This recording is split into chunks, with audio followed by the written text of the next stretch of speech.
ವೀಕ್ಷಕರೇ, ಅನ್ನಭಾಗ್ಯದಲ್ಲಿ ಅಪ್ಡೇಟ್ ಅನ್ನ ಕೇಳ್ತಾ ಇದ್ರಿ. ಸೊ ಅನ್ನಭಾಗ್ಯ ಯೋಜನೆಯಲ್ಲಿ ಬಿಗ್ ಅಪ್ಡೇಟ್ KH ಮುನಿಯಪ್ಪನವರು ಕೊಟ್ಟಿರುವಂತದ್ದು ಸ್ವತಃ ಇಲ್ಲಿ ಲೈವ್ ಪ್ರೂಫ್ ಆಗಿ ನಿಮಗೆ ಕ್ಲಿಪ್ ಸಮೇತ ತಿಳಿಸ್ಕೊಡ್ತೀನಿ. ಅಂದ್ರೆ ಏನ್ ನ್ಯೂಸ್ ಅಲ್ಲಿ ಕೊಡ್ತಾ ಇದಾರಲ್ಲ ಮಾಹಿತಿಯನ್ನ, ಸೊ ಅವರನ್ನೇ ನಿಮಗೆ ತೋರಿಸ್ಬಿಟ್ಟು ಕ್ಲಿಪ್ ಸಮೇತ ಮಾಹಿತಿಯನ್ನ ತಿಳಿಸ್ಕೊಡ್ತೀನಿ. ಸೊ ಅವಾಗ ನಿಮಗೆ ಖಂಡಿತ ನಿಜ ಅನ್ಸುತ್ತೆ. ಈ ಒಂದು ಅನ್ನಭಾಗ್ಯ ಯೋಜನೆಯಲ್ಲಿ ನಿಮಗೆ ಅಕ್ಕಿ ಸಿಗತ್ತಾ 10 kg ಅಥವಾ 5 kg ಅಕ್ಕಿ, 5 kg ಅಕ್ಕಿಯ ಬದಲಾಗಿ ಹಣ ಸಿಗತ್ತಾ? ಈಗಾಗಲೇ 4 ತಿಂಗಳು ಪೆಂಡಿಂಗ್ ಇದಾವೆ. ಸೊ 4 ತಿಂಗಳ ಹಣ ಯಾವಾಗ ಬರುತ್ತೆ ಅನ್ನುವಂಥದ್ದನ್ನು ಕೂಡ ತಿಳಿಸ್ಕೊಡ್ತೀನಿ. ಅದರ ಜೊತೆಗೇನೆ 5 kg ಅಕ್ಕಿ ಸಿಗತ್ತಾ ಅಥವಾ 5 kg ಬದಲಾಗಿ ಪದಾರ್ಥಗಳನ್ನ ಕೊಡ್ತಾರಾ ಅನ್ನುವಂಥದ್ದನ್ನು ಕ್ಲಿಯರಿಟಿ ಕೊಡ್ತೀನಿ. ಓಕೆನಾ? ಟೋಟಲಿ ಈ ಒಂದು ಅನ್ನಭಾಗ್ಯ ಯೋಜನೆಯ ಬಗ್ಗೆ ಸೊ ತುಂಬ ಇಂಪಾರ್ಟೆಂಟ್ ಮಾಹಿತಿ ಅಪ್ಡೇಟ್ ಬಂದಿರುವಂಥದ್ದು. ಸೊ ಅದ್ರ ಬಗ್ಗೆ ಸಂಪೂರ್ಣವಾಗಿ ನಿಮಗೆ ತಿಳಿಸ್ಕೊಡ್ತಾ ಇದ್ದೀನಿ. ವಿಡಿಯೋನ ಮಧ್ಯೆ ಸ್ಕಿಪ್ ಮಾಡಿಬಿಟ್ಟು ಚಾನಲ್ಗೆ ಸಬ್ಸ್ಕ್ರೈಬ್ ಮಾಡಲಿ ಅಂದ್ರೆ ದಯವಿಟ್ಟು ಬೇಗನೆ ಸಬ್ಸ್ಕ್ರೈಬ್ ಮಾಡ್ಕೊಳ್ಳಿ. ವಿಡಿಯೋಕ್ಕೊಂದು ಲೈಕ್ ಕೊಟ್ಬಿಟ್ಟು ವಿಡಿಯೋನ ನೋಡ್ಲಿಕ್ಕೆ ಸ್ಟಾರ್ಟ್ ಮಾಡಿ. ಈಗ ಡೈರೆಕ್ಟ್ ಆಗಿ ಟಾಪಿಕ್ಗೆ ಬಂದ್ಬಿಡ್ತೀನಿ. ವೀಕ್ಷಕರ, ಬಹಳ ದಿನ ಆಯಿತು KH ಮುನಿಯಪ್ಪನವರು ಈ ಒಂದು ಅನ್ನಭಾಗ್ಯ ಯೋಜನೆಯಲ್ಲಿ ಅಪ್ಡೇಟ್ ಅನ್ನ ಕೊಟ್ಟಿದ್ದಿಲ್ಲ. ಸೊ ಅವರು ಸುಳಿವೇ ಕೊಟ್ಟಿದ್ದಿಲ್ಲ, ಅಂದ್ರೆ ಈ ಒಂದು ಹಣ ಕೂಡ ಹಾಕ್ತಾ ಇದ್ದಿದ್ದಿಲ್ಲ. ಅದಾದ್ಮೇಲೆ ಪದಾರ್ಥಗಳನ್ನ ಕೊಡ್ತೀವಿ ಅಂತ ಒಂದು ಹವಾ ಎಬ್ಬಿಸ್ಬಿಟ್ರು. ಅಂದ್ರೆ ಎಲ್ಲಕ್ಕೊಂದು ನಮ್ಮ ಕರ್ನಾಟಕ ರಾಜ್ಯದಲ್ಲಿ ಸರ್ವೆ ನಡೆಸಿದ ತಕ್ಷಣ ಆ ಒಂದು ಸರ್ವೆಯಲ್ಲಿ 93% ಫಲಾನುಭವಿಗಳು ನಮಗೆ ಪದಾರ್ಥಗಳನ್ನ ಕೊಡಿ, ಬೇಳೆಗಳನ್ನ ಕೊಡಿ, ಏನಾದರೂ ಚೇಂಜ್ ಮಾಡಿ, ಹಣ ಬೇಡ ಅಂತ ಕೇಳ್ಕೊಂಡ್ರಂತೆ. ಸೊ ಒಂದು ಕೇಳಿದ ತಕ್ಷಣ ಮತ್ತೆ ಈಗಾಗಲೇ ಕೇಂದ್ರ ಸಚಿವರ ಹತ್ರನೂ ಕೂಡ ಮಾತನಾಡಿ ಅಕ್ಕಿ ಕೂಡ 28 ರೂಪಾಯಿ kg ಕೊಡ್ತಾ ಇದ್ದಾರೆ. ಸೊ ಒಂದು 28 ರೂಪಾಯಿ kg ಅಕ್ಕಿ ತೆಗೆದುಕೊಂಡು 10 kg ಟೋಟಲ್ ಆಗಿ ಅಕ್ಕಿನೇ ಕೊಡೋಣ ಅಥವಾ 5 kg ಅಕ್ಕಿ ಕೊಟ್ಬಿಟ್ಟು 5 kg ಅಕ್ಕಿಯ ಬದಲಾಗಿ ಪದಾರ್ಥಗಳನ್ನ ಕೊಡೋಣ ಅಂತ ಅನ್ನುವಂಥದ್ದನ್ನ ಒಂದು ಸಚಿವ ಸಂಪುಟ ಕೂಡ ನಡೆಸಿದ್ರು. ಆ ಒಂದು ಸಚಿವ ಸಂಪುಟದಲ್ಲಿ ಏನು ನಿರ್ಧಾರ ಆಯಿತು ಗೊತ್ತಿಲ್ಲ. ಆದರೆ ಈ ಒಂದು ಬೇಳೆ ಎಣ್ಣೆ ಕೊಡುವಂಥದ್ದು ಸ್ಟಾಪ್ ಆಗಿಬಿಡ್ತು. ಅಂದರೆ ಈಗಾಗಲೇ ನಾವು ಕೊಡುವಂತಹ ಸಜ್ಜಿನಲ್ಲಿದ್ದರು. ಈಗಾಗಲೇ ಉಪ್ಪುಗಳನ್ನು ಟೆಂಡರ್ ಮುಖಾಂತರ ಗುಜರಾತ್ನಿಂದ ತರಿಸ್ತಾ ಇದ್ರು.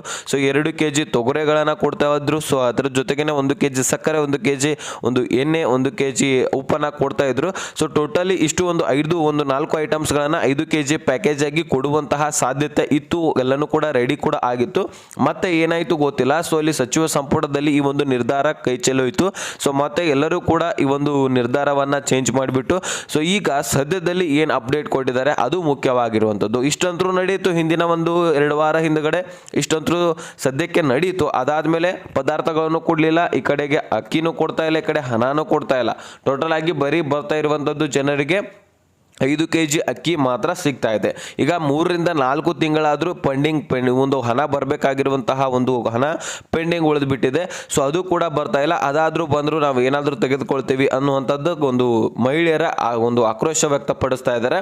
ಆ ಒಂದು ಮಹಿಳೆಯರು ಈ ಒಂದು ಟೋಟಲ್ ಆಗಿ 10 kg ಅಕ್ಕಿನೇ ಕೊಡಲಿ ಅಥವಾ ಪದಾರ್ಥಗಳನ್ನ ಕೊಡಿದ್ರೆ ಡೈರೆಕ್ಟಾಗಿ ನಮ್ಮ ಕೈಯಲ್ಲಿ ಸಿಗ್ಬಿಡುತ್ತೆ. ಈ ಒಂದು ಅಮೌಂಟು 1 ತಿಂಗಳು ಹಾಕ್ತಾರೆ, 1 ತಿಂಗಳು ಬಿಡ್ತಾರೆ. ಗೃಹಲಕ್ಷ್ಮಿ ಯೋಜನೆಯಲ್ಲಿ ಕೂಡ ಅದೇ ನಡೀತಾ ಇರುವಂಥದ್ದು.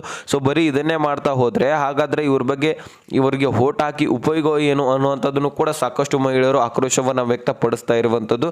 ಈಗಾಗಲೇ ಸುಮಾರು ವೀಕ್ಷಕರಿಗೆ ಇಲ್ಲಿ KH ಮುನಿಯಪ್ಪನವರು ಅಪ್ಡೇಟ್ ಏನು ಕೊಟ್ಟಿದ್ದಾರೆ ಅಲ್ಲಿ ಬಂದ್ಬಿಡೋಣ. ಈಗ 4,35,00,000ವರೆಗೂ ಕೂಡ ಈಗಾಗಲೇ ಒಂದು ಕಾರ್ಡ್ದಾರ ಇದ್ದಾರೆ. ಅಂದರೆ BPL ಮತ್ತು APL ಎರಡೂ ಸೇರಿಸಿ ಅಷ್ಟೊಂದು ಕಾರ್ಡ್ ಒಂದು ಹೊಗಳನ್ನ ಹೊಂದಿದ್ದಾರಂತೆ ನಮ್ಮ ಕರ್ನಾಟಕದಲ್ಲಿ.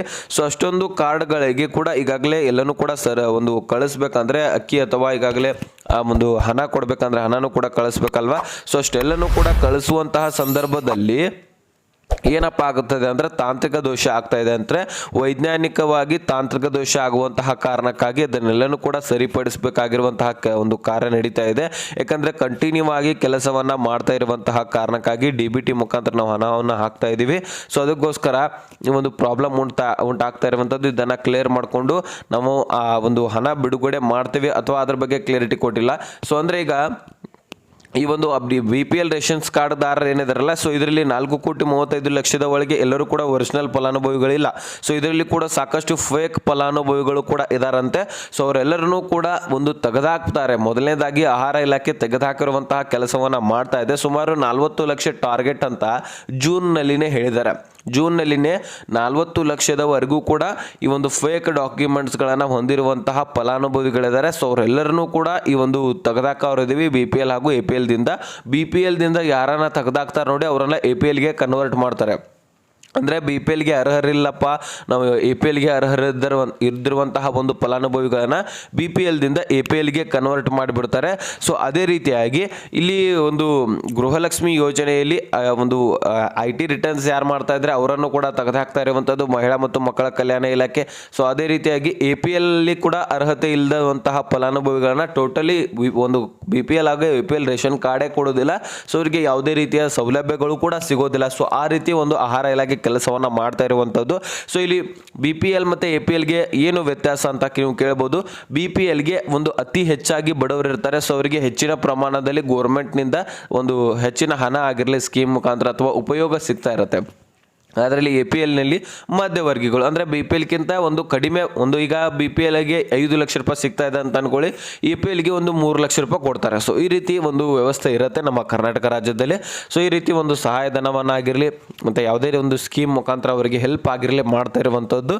ಸೊ ಅದನ್ನೆಲ್ಲನೂ ಕೂಡ ಈಗ ಫೇಕ್ ಡಾಕ್ಯುಮೆಂಟ್ಸ್ಗಳನ್ನು ಮಾಡಿಸ್ಕೊಂಡು ಯೂಸ್ ತಗೋತಾ ಇದ್ದಾರೆ. ಸೊ ಇದೆಲ್ಲನೂ ಕೂಡ ತಡೆಗಟ್ಟಲಿಕ್ಕೆ ಆಹಾರ ಇಲಾಖೆ ಮುಂದಾಗಿ ಸೊ ಎಲ್ಲನೂ ಕೂಡ ಒಂದು ರದ್ದು ಮಾಡ್ತಾ ಇದ್ದಾರೆ. ರದ್ದು ಮಾಡಿಬಿಟ್ಟು ಉಳಿದಿರುವಂತಹ ಒರಿಜಿನಲ್ ಫಲಾನುಭವಿಗಳಿಗೆ ಮಾತ್ರ ಹಣ ಹಾಕುವಂತಹ ಕೆಲಸ ಮಾಡ್ತಾ ಇದೆ. ಸೊ ಇದನ್ನೆಲ್ಲನೂ ಕೂಡ ಪ್ರೊಸೆಸಿಂಗ್ ಮುಗಿದ ತಕ್ಷಣ ಒಂದು ಸಭೆ ನಡೆಸ್ತಾರಂತೆ. ಸಭೆ ನಡೆಸಿಬಿಟ್ಟು ಸೊ ಅಲ್ಲಿ ಎಲ್ಲರೂ ಕೂಡ ಒಂದು ಸಚಿವ ಸಂಪುಟದಲ್ಲಿ ಸೊ ಏನು ನಿರ್ಧಾರ ತೆಗೆದುಕೊಳ್ತಾರೆ ಅಂದರೆ ಈಗ ಪದಾರ್ಥಗಳನ್ನು ಕೊಡೋಣ ಅಥವಾ ಹಣನೇ ಕೊಡೋಣ ಅಥವಾ ಈಗಾಗಲೇ ಕೇಂದ್ರದಿಂದ ಮಾತನಾಡ್ಕೊಂಡಿದ್ವಿ 10 kg ಅಕ್ಕಿನೇ ಕೊಡೋಣ ಟೋಟಲ್ ಆಗಿ. ಅಂದರೆ ಈಗ 5 kg ಅಕ್ಕಿ ಇದೆ, ಇನ್ನು 5 kg ಅಕ್ಕಿ ಮತ್ತೆ ಕೇಂದ್ರದಿಂದ 28 ರೂಪಾಯಿದಂತೆ ನಾವು ಖರೀದಿ ಮಾಡಿ ಸೊ ಎಲ್ಲರಿಗೆ ಕೊಡೋಣ ಅಂತ ಒಂದು ಚರ್ಚೆ ಮಾಡ್ತಾರೆ. ಸಚಿವ ಸಂಪುಟದಲ್ಲಿ ಒಂದು ನಿರ್ಧಾರವನ್ನು ಕೈಗೊಳ್ಳೋರಿದ್ದಾರೆ. ಯಾಕಂದರೆ ಮೊದಲಿಗೆ ಈ ರೀತಿ ಪ್ರೊಸೆಸಿಂಗ್ ಮುಖಾಂತರ ಈಗ ಯಾರ್ಯಾರನ್ನ ಒಂದು ರೇಷನ್ ಕಾರ್ಡ್ಗಳನ್ನು ರದ್ದು ಮಾಡ್ತಾರೆ ಗೊತ್ತಿಲ್ಲ. ಸೊ ಅದಕ್ಕೆ ನಾನು ಪ್ರತಿಯೊಂದು ವಿಡಿಯೋದಲ್ಲಿ ಹೇಳ್ತಾ ಇರ್ತೀನಿ, ಆಹಾರ ಇಲಾಖೆಗೆ ಹೋಗಿ ನಿಮ್ಮ ಒಂದು ವೆಬ್ಸೈಟನ್ನು ಒಂದು ನಿಮ್ಮ ರೇಷನ್ ಕಾರ್ಡ್ ರದ್ದಾಗಿದೆ ಇಲ್ವಾ ಅನ್ನುವಂಥದ್ದನ್ನು ಚೆಕ್ ಮಾಡಿ ಅಂತ ಪ್ರತಿ ಒಂದು ವಿಡಿಯೋದಲ್ಲಿ ತಿಳಿಸ್ತಾ ಇರ್ತೀನಿ.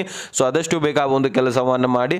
ಸೊ ಅದೇ ರೀತಿಯಾಗಿ ವೀಕ್ಷಕರ ಇಷ್ಟೊಂದು ಮಾಹಿತಿ ಬಂದಿದೆ. ಸೊ ನಿಮಗೆ ಲೈವ್ ಪ್ರೂಫ್ ಆಗಿ ನಾನು ಕ್ಲಿಪ್ ಸಮೇತ ನಿಮಗೆ ತಿಳಿಸ್ಕೊಡ್ತೀನಿ ಅಂತ ಹೇಳಿದ್ನಲ್ವ. ಸೊ ಅದನ್ನು ನೀವು ಮೊದಲು ಈಗ ನೋಡ್ಕೋಬೇಕಾಗತ್ತೆ. ಸೊ ಅದನ್ನು ನೋಡ್ಕೊಂಬಿಡಿ, ಅಲ್ಲೇ ಎಂಡ್ ಆಗುತ್ತೆ ವಿಡಿಯೋ ಕೂಡ. ಸೊ ಅದನ್ನು ಕ್ಲಿಯರಾಗಿ ನೋಡ್ಕೊಂಡ್ಬಿಟ್ರೆ ನಿಮಗೆಲ್ಲನೂ ಕೂಡ ಕ್ಲಿಯರಾಗಿ ಅರ್ಥ ಆಗಿಬಿಡುತ್ತೆ. ಸೊ ಈ ರೀತಿ ನಡೀತಾ ಇದೆ, ಇನ್ನೂ ಕೂಡ ನಿರ್ಧಾರ ತೆಗೆದುಕೊಂಡಿದ್ದಾರೆ ಇಲ್ವಾ, ಸೊ ಯಾವಾಗ ಹಣ ಜಮಾ ಆಗುತ್ತೆ, ಯಾವಾಗ ಪದಾರ್ಥಗಳು ಬರ್ತವೆ ಅನ್ನೋಂಥದ್ದನ್ನ ಕ್ಲಿಯರಿಟಿ ಕೊಟ್ಟಿದ್ದಾರೆ. ಇನ್ನೂ ಅರ್ಹರಿದ್ರೆ ಅವ್ರಿಗೂ ಮತ್ತೆ ಕೊಡ್ತೀವಿ. ಆದರೆ ಬಿ ಪಿ ಎಲ್ ಅಲ್ಲದೆ ಇರೋರು, ಅರ್ಹರಲ್ಲದೆ ಇರೋರು ಎ ಪಿ ಎಲ್ಗೆ ಹೋಗ್ತಾರೆ. ಅವ್ರಿಗೂ ಕೂಡ ನಾವು 15 ರೂಪಾಯಿ ಕೂಡ ಸಬ್ಸಿಡಿಯಲ್ಲಿ 10 kg ಅಕ್ಕಿ ಅವ್ರಿಗೂ ಕೊಡ್ತಾರೆ.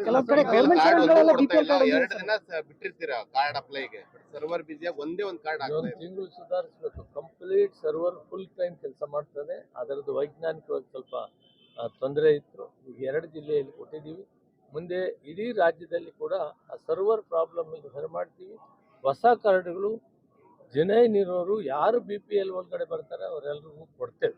ಕಲಬುರಗಿ ಇದರಲ್ಲಿ ತೊಗರಿಯನ್ನ ಕೊಡಂತ ತೊಗರಿ ಬೇಳೆ ಕೊಡಂತದ್ದು ಏನಾದ್ರು ಮಾಡಿದ್ರೆ ಈ ಭಾಗಕ್ಕೆ ಒಂದು ದೊಡ್ಡ ಕೊಡುಗೆ ಕೊಟ್ಟಂಗ ಆಗ್ತದೆ. ಇಲ್ಲಿ ಭಾಗದ ರೈತರಿಗೂ ಅನುಕೂಲ ಆಗ್ತದೆ. ಇದು ಇನ್ನೂ ನಾವು ತೀರ್ಮಾನ ತೆಗೆದುಕೊಂಡಿಲ್ಲ. ತಾವು ಹೇಳೋದು ಕರೆ, ತೊಗರಿ ಬೆಳೆಯುವಂತ ನಾಡು ಇದು.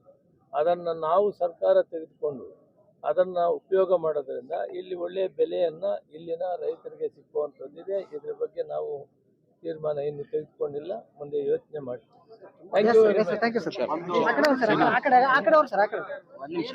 ಅವೇನ್ ಬೇಕೋ ಮಾಡೋಣ ಬಿಡಿ. ಒಳ್ಳೇದಾಗಲಿ.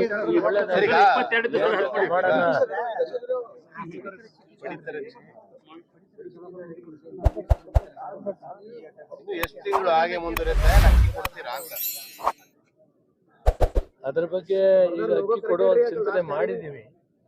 ಈಗ ಸ್ಟೇಟ್ ಕಾರ್ಡ್ಸ್ ಕೆಲವಿವೆ, ಅದಕ್ಕೆ ಮೊದಲ ಹಂತದಲ್ಲಿ ಕೊಡೋದಕ್ಕೆ ತೀರ್ಮಾನ ತಗೊಂಡಿದ್ದೀವಿ. ಅದಾದ್ಮೇಲೆ ಒಟ್ಟಾರೆ ಈ B P L card holders ಸುಮಾರು 4,35,00,000 ಇದ್ದಾರೆ. ಇದಕ್ಕೆ ಕೊಡುವಂತ ಯೋಚನೆಯನ್ನು ಮಾಡಿದ್ದೀವಿ. 2 ವಿಷಯಗಳು ನಮ್ಮ ಮುಂದೆ ಇದೆ. ಧಾನ್ಯಗಳನ್ನ, ಬೇಳೆ, ಎಣ್ಣೆ ಎಲ್ಲ ಕೊಡಬೇಕು ಅಂತ ಬಹಳಷ್ಟು ಜನ 190 ಜನ ಹೇಳಿದ್ದಾರೆ.